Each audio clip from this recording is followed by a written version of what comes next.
The deadliest sniper on the Allied side in the First World War was not a British marksman, a French sharpshooter, or an American rifleman. He was a hunter from a small Ojibwe community in Canada, a man who learned to track animals long before he ever saw a uniform. His story is only one among many. In the pale light of dawn, a solitary figure moved across the torn ground of no man's land, silent and patient, carrying a Ross rifle and nothing else but the instincts he had carried since childhood. For men like him, the skills of the forest did not disappear when the war began. They simply changed shape. Across the trenches of Europe, soldiers from Ojibwe, Cree, Inuk, and other indigenous nations brought with them a way of seeing the world that had been shaped by generations of hunting, tracking, and surviving in harsh landscapes. The war did not create their abilities. It merely revealed what happened when those abilities were placed on the most brutal stage of the 20th century. These were not ordinary snipers. They were men who had lived their entire lives reading the land, moving unseen and striking with precision long before anyone called them soldiers. Their stories remain some of the most extraordinary and least known chapters of the Great War. To understand why Indigenous soldiers were so effective as snipers, we have to begin long before the trenches of Europe, in the forests, plains, and coasts where they grew up. For many of these men, the rifle was not a new tool. It was simply a different way of doing something they had done since childhood. Hunting was not a hobby. It was a way to feed a family and a way to prove responsibility. Missing a shot could mean going home empty-handed. Hitting the mark on the first try was a habit formed over years, not weeks. From an early age, many Indigenous boys learned to move quietly. They were taught how to place their feet, how to avoid dry branches, how to use the wind and the ground to hide their approach from animals with sharp hearing and keen senses. That same ability to move without sound, to close the distance without being noticed, translated almost perfectly into what militaries would later call stealth. They were also used to blending into their surroundings.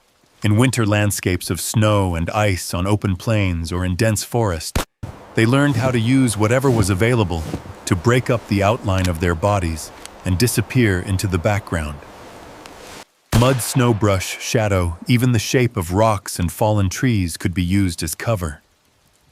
On the Western Front, where survival often depended on whether the enemy saw you first, this knowledge was priceless. Patience was another skill that could not be taught quickly in a training camp. Hunters might wait for hours at a single spot, watching a game trail or a breathing hole in the ice, knowing that one careless movement could spoil everything. As snipers, this same patience allowed them to lie motionless in cold, wet ground, watching an enemy trench through a scope and waiting for the one moment that mattered. Finally, many of these men carried in their minds a strong sense of space and distance.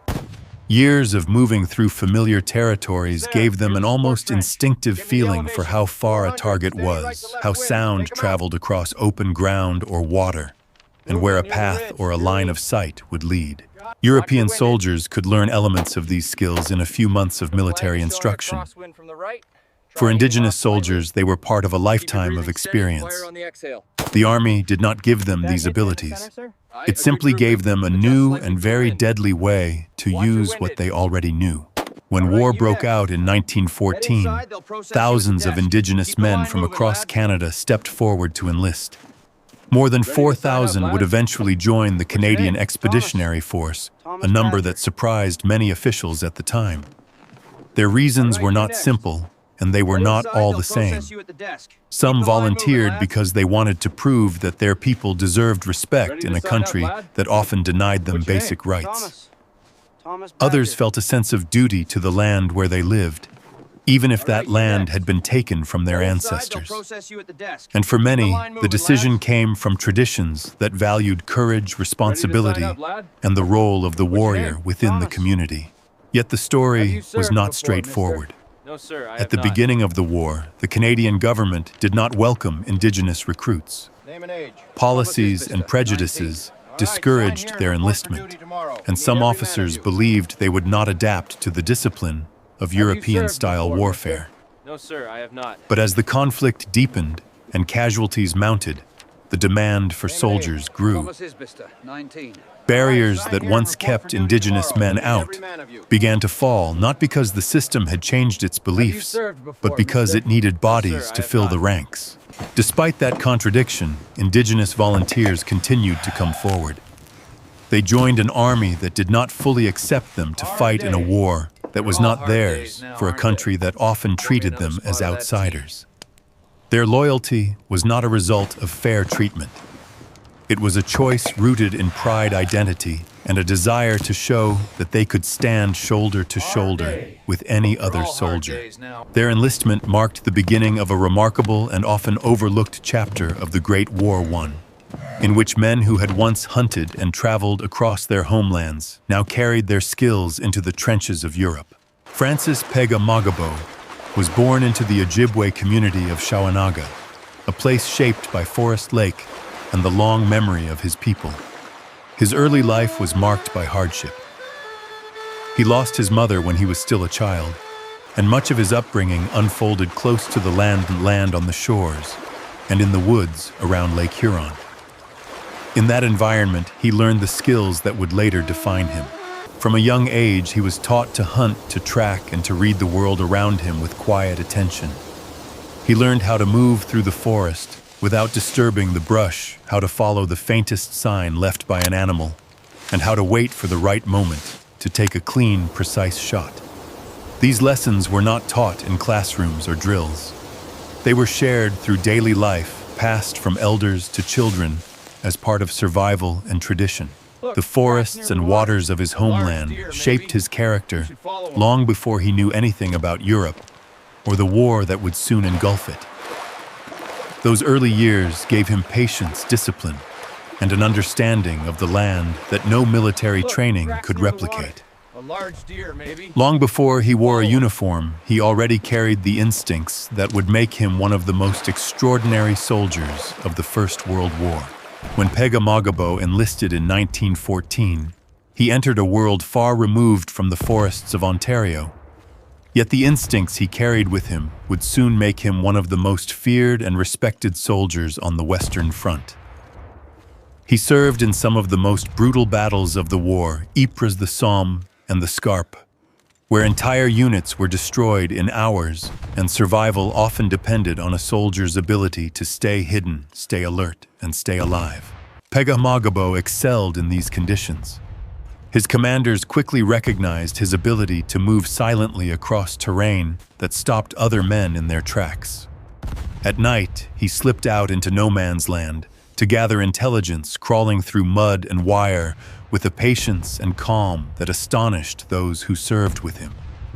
He returned with information that saved lives and with a reputation for doing what few others dared to attempt. As a sniper, he was unmatched. Over the course of the war, he earned a record that remains one of the most extraordinary in Allied military history. Folklore within his regiment and surviving accounts credit him with 378 confirmed kills and more than 300 enemy soldiers captured. Whether exact or approximate, the numbers reflect how consistently he changed the course of engagements around him. His courage and effectiveness were recognized with the military medal and 2 additional bars, each one awarded for acts of bravery under fire. Receiving the medal once was already rare. Receiving it 3 times placed him among the most decorated Indigenous soldiers in Canadian history and among the most exceptional snipers of the entire Allied force. Pegahmagabow's effectiveness on the battlefield came not only from courage, but from a mastery of technique that few could match. He used the Ross McLeod rifle fitted with a telescopic sight, a combination that demanded precision and steadiness. While other soldiers struggled with the rifle's quirks, he handled it with the ease of someone who had spent a lifetime working with weapons and reading distance by instinct. He chose his firing positions with the same care he once used when stalking game in the woods. He looked for natural cover places where the land itself could hide him, and he settled into those positions long before he took a shot. Once in place, he could remain motionless for hours, watching a single stretch of enemy trench, waiting for the precise moment when movement betrayed a target. That patience, learned from years of hunting, made him lethal in a role where hesitation often meant failure. Those who served alongside him described his presence with a mixture of respect and awe. They said that once Pegahmagabow disappeared into the landscape, no one saw him again until he chose to return. He slipped out to his position without drawing attention and came back the same way as if the earth itself had opened to let him pass. It was this combination of invisibility, discipline, and accuracy that set him apart and cemented his reputation as the finest sniper the Allied forces produced during the war. When the war finally ended, Pegahmagabow returned to a country that had celebrated his bravery on paper, but offered little recognition in practice. Instead of the respect his service seemed to guarantee, he faced the same restrictions and discrimination that had shaped Indigenous life long before 1914. The courage that earned him medals in Europe did not protect him from policies that limited where he could live, what he could own, or how his community could govern itself. Despite this, he refused to fade into silence. He became a leader within his people, speaking out for land rights, self-determination, and fair treatment for Indigenous veterans who had fought under the same flag as every other Canadian soldier. His work was steady and persistent, driven by the same determination that once carried him across no man's land. Yet the nation he served did not honor him as it should have. His accomplishments were rarely mentioned in official histories, and his name did not appear alongside the celebrated heroes of the war. For decades, he remained known, mainly within Indigenous communities and among those who had served with him. Pegahmagabow's story is in many ways the story of a hero whose country accepted his sacrifice but overlooked his humanity. He was one of the most skilled soldiers the Allied forces ever produced, yet he lived much of his life without the recognition he deserved.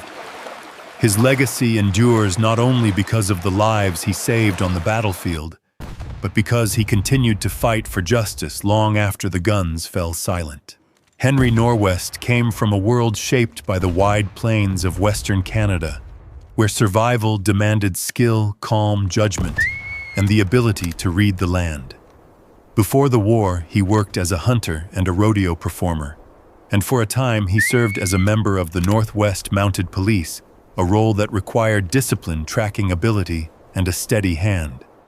His life blended the traditions of his Cree heritage with the frontier experiences of his French ancestry, forming the unique identity of the Métis people. These early paths gave him a mix of precision, toughness, and adaptability that few soldiers possessed. He understood how to move quietly, how to watch without being seen, and how to handle a rifle with confidence. To the army, he was just one more recruit at first. But to those who came to know him, he was someone whose skills had been shaped long before he ever put on a uniform. Norwest would soon carry those abilities into the trenches of France, where they would define him as one of the most remarkable snipers of the entire Canadian force. On the Western Front, Henry Norwest's natural abilities quickly set him apart. His commanders soon realized that he possessed the rare combination of steady nerves, sharp eyesight, and absolute discipline that defined an exceptional sniper.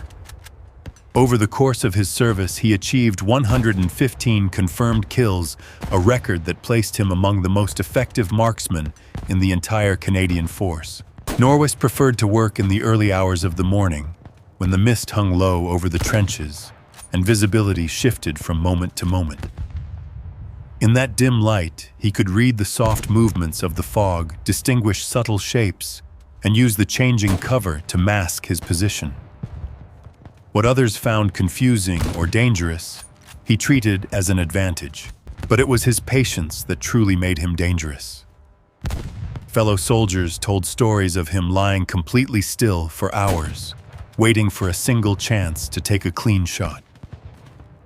On one occasion, he remained in position for 11 hours, unmoving, focused on a single target that appeared only briefly. When the moment finally came, he acted without hesitation, then slipped away as quietly as he had arrived. This combination of precision endurance and calm under pressure made Norwest both respected and feared. He carried out his work with a level of discipline that few could match, and his reputation grew with every successful mission.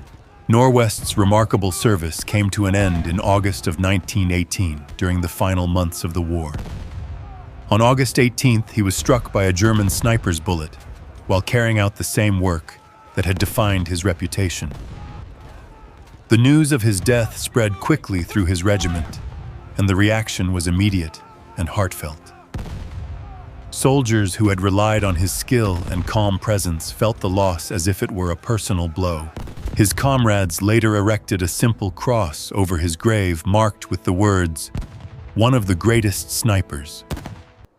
It was not official recognition, and it carried no medal or rank, but it reflected the respect of the men who had watched him work and who understood what his presence had meant to their survival.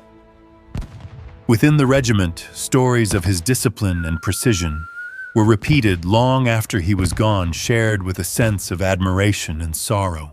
Henry Norwest's legacy is one of quiet excellence. He was a man who combined the traditions of his Métis heritage with the harsh demands of modern warfare, and he carried out his role with a steadiness that inspired those around him. His life ended on the battlefield, but the memory of his skill and courage lived on in the soldiers who fought beside him. John Shiwak came from the remote Labrador coast, a place defined by harsh weather-shifting ice and long stretches of silence. He was an Inuk hunter, skilled in the traditional practice of stalking seals across frozen waters. This kind of hunting demanded exceptional eyesight, steady hands, and the ability to judge distance through fog glare and the constantly changing light of the north. Seal hunting required the hunter to watch for the smallest signs. A brief movement on the ice, a ripple at a breathing hole, a faint outline forming and disappearing in the mist. Missing these signs meant losing the hunt. Reading them correctly meant survival. These abilities shaped Shiwak long before he entered military service. By the time he reached Europe, he already possessed the instincts of a natural observer. He could detect subtle motion where others saw only fog or smoke, and he could track shifting patterns across open terrain with remarkable accuracy. On the battlefield, this made him invaluable not only as a marksman, but as a set of eyes that his comrades trusted without hesitation. In the trenches of France, Shiwak did not become a sniper known for a high number of confirmed kills. His contribution took a different form, but it was no less valuable. He served as one of the finest scouts and observers in the Newfoundland Regiment, a role that demanded absolute focus, calm judgment, and the ability to interpret terrain under constant danger. Shiwak's sharp eyesight and quiet discipline made him indispensable. He could identify enemy movements long before others noticed them, and he could read the patterns of smoke shadow and debris that revealed when an attack was forming. His reports guided officers who depended on accurate information to protect their men, and his steady presence made him a trusted figure in the regiment. His commanding officer described him simply but powerfully, an excellent scout and observer, reliable in every way. Those words reflected more than skill. They spoke to the confidence that others placed in him, confidence earned through countless hours spent watching, listening, and understanding the battlefield with the same instinctive attention he once used on the ice fields of Labrador. Shiwak's role may not have produced dramatic numbers, but it shaped the survival of the soldiers around him. His vigilance and clarity saved lives, often without anyone realizing that he was the reason they had been spared. Shiwak's service came to a sudden and tragic end in the autumn of 1917. During the fighting near Masnieres, he was moving with his unit when an enemy artillery shell exploded without warning. The blast killed him instantly, leaving his comrades stunned by the loss.